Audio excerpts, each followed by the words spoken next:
હવે આગળનો સમ લેते आगे का some question number 21 discuss the continuity of the following function.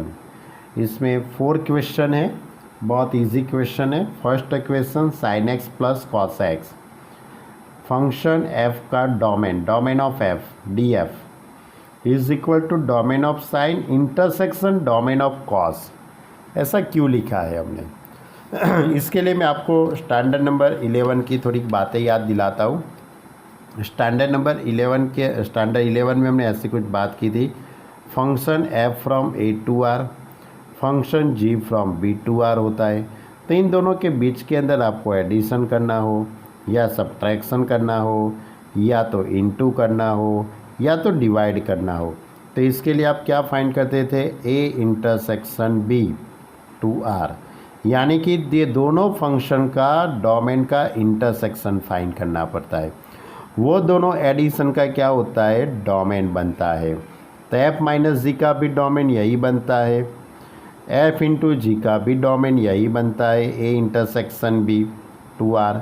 और एफ अपॉन जी में होता है a intersection b minus x such that g x is equal to 0 to r. Clear? ऐसी हमने बात स्टैंडर्ड 11 में की थी आपसे। तो यहाँ पे आपके पास साइन और कॉस ये दो फंक्शन है, sine from r to r and cos from r to r. आपको इन दोनों का एडिशन करना है, साइन प्लस कॉस। तो आपने इन दोनों डोमेन का, साइन का डोमेन और कॉस का डोमेन, इन दोनों का इंटरसेक्शन फाइंड करना पड़ेगा।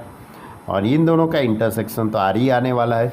तो इसलिए मैंने क्या किया है, सबसे पहले domain of sine intersection domain of cos find किया। आर इंटरसेक्शन आर ही होने वाला है। देयरफॉर अब हम आगे की मेथड से बात करेंगे। अब आगे का तो बहुत इजी है। For any a belongs to are, f x is equal to sine x plus cos x. X की जगह पे ए पुट कर दीजिए तो sine a plus cos a. Limit x tends to a f x, limit x tends to a f x that is sine x plus cos x. अब x की जगह पे ए पुट कर दीजिए तो साइन ए प्लस कॉस ए। इन दोनों की value अब इक्वल हो गई। देखो ये लिमिट की वैल्यू और f a, therefore limit x tends to a f x is equal to f a. Therefore f is continuous at for every a belongs to r. Therefore f is continuous function. यही method से आपको sign minus cos subtraction का भी वही method से लिखना है। Sine x into cos x into का भी यही मेथड से लिखना है। तीन क्वेश्चन है इसके अंदर। ओके, चलो question number 22 discuss the continuity of the cosine कॉसेट, उसके बाद सेकेंड एंड कॉटेंजेंट फंक्शन, यानी कि कॉस, कॉसेक, सेक और कॉट, ये चार जो फंक्शन है उसकी आपको कंटिन्यूटी के बारे में बात करनी है। बहुत सिंपल है ये भी। F x is equal to cos x, first question अपना, f x is equal to cos x. इसका डोमेन आर होता है, साइन का डोमेन आर होता है। इसमें भी यही मेथड से हम अपने को इधर लिखने का है। For any a belongs to are, f x is equal to cos x, x की जगह पे ए पुट कर दीजिए तो cos a. Limit x tends to a f x, limit x tends to a cos x. अब इसको हम इस तरह से लिखेंगे, sine of pi by two minus x. Cos का साइड में कन्वर्ट करेंगे, अब एक्स की जगह पे ए पुट करेंगे तो sine of pi by two minus a that is cos a. Therefore limit x tends to a f x is equal to f a. Therefore we say that f is continuous for every a belongs to R. f is continuous function. Therefore f यानी cosine function is continuous function. Okay दूसरी बात फिर से बताता हूँ, ये पूरी exercise यानी यही मेथड से आपको लिखना है। जो मैं यहाँ पे पैम्पलेट में लिख रहा हूँ वही मेथड से आपको लिखना है। इसके अंदर कोई भी स्टेप आप काप कूटी करना मत। आप बोले कि मुझे ये नहीं लिखना है, जाने दें, इसमें कौन सी बड़ी बात। ऐसा कुछ भी मत सोचना, जैसा मैंने लिखा है वैसा ही लिखना। चलो बहुत समझदार स्टूडेंट हो, मालूम पड़ गया होगा। अब f x is equal to cosec x. Cosec x का डोमेन क्या होगा, r minus n pi such that n belongs to z. क्यों, क्योंकि कॉसेक यानी 1 साइन। कॉसेक यानी क्या होता है, 1 साइन। तो आपको क्या करना है, इन दोनों का सब्ट्रैक्ट इंटरसेक्शन में से साइन का जो जीरो सेट है वो आपको सब्ट्रैक्शन करना है। ओके यानी कि r minus n pi such that n belongs to z. फिर बाद में तो ऊपर की तरह ही आपको लिखना है, f x is equal to cosec x, therefore f a is equal to cosec.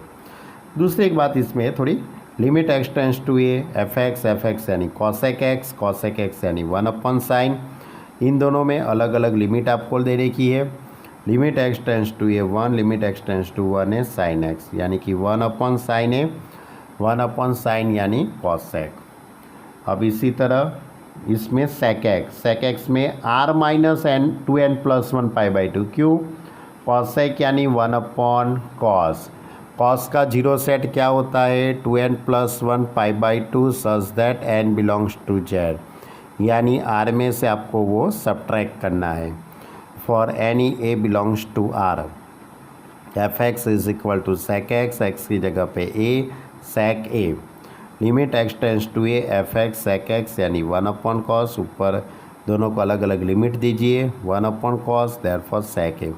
और यहाँ पे ऐसा लिखना पड़ेगा कि एफ इज़ कंटिन्यूस, ये कंटिन्यूस लिखा है on r, therefore sec function is a continuous function.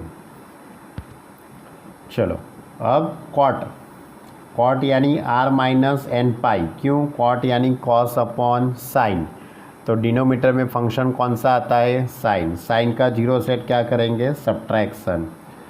For any a belongs to R minus n pi such that n belongs to Z, वही सब स्टेप लिखने हैं। सिर्फ इसमें ध्यान रखना है कॉस अपॉन साइन आएगा, ऊपर नीचे दोनों को अलग अलग लिमिट देने की है, और उसमें भी आपको एक्स की जगह पे ए पुट कर दो, यानी ये भी आप लिख पाएंगे। ओके चलो अब 23 नंबर का सम, 23, 24 एंड 25, ये तीनों सम बराबर आपको सॉल्व करने के हैं। 23, 24 और 25 तीनों सम आपको सॉल्व करने, मैं सिर्फ आपको समझा देता हूँ थोड़ा थोड़ा। तो लेस देन ग्रेटर देन की इक्वालिटी है, कंटिन्यूस है कि नहीं है वही आपको बताना है। तो इसका डोमेन तो आर ही होगा। For any a belongs to R, याद करो लेस देन ग्रेटर देन वाले सम, उसमें हम 3 केस करते थे। पहला केस कौन सा, लेस देन का, दूसरा ग्रेटर देन का, और ए इज़ इक्वल टू 0। जब लेस देन का लेंगे तो f x is equal to sine x upon cos x, ये लेना पड़ेगा। अब limit x tends to a, sine x upon x, x की जगह पे ए पुट करेंगे तो साइन ए अपॉन ए, हो गए दोनों equal. Therefore F is continuous, F is a continuous for every A less than 0। ऐसा ही आपको ए ग्रेटर देन 0 के बारे में लिखना है। ए ग्रेटर देन 0 में कौन सा फंक्शन लेंगे, x + 1, और थर्ड केस होगा a इज़ इक्वल टू 0 के लिए। देखो थर्ड केस होगा a इज़ इक्वल टू 0, उसमें आपको लेफ्ट हैंड साइड और राइट हैंड साइड दोनों की वैल्यू आपको फाइंड करनी है। तो limit x tends to 0 minus sine x upon x 1 हो जाता है, यहाँ पे x की जगह पे 0 कर दीजिए 1, दोनों इक्वल हो गए। Therefore f is a continuous on a is equal to 0, यानी कि thus f is a continuous on for every a belongs to r, यानी कोई सभी वैल्यू के लिए फंक्शन कंटिन्यूस है।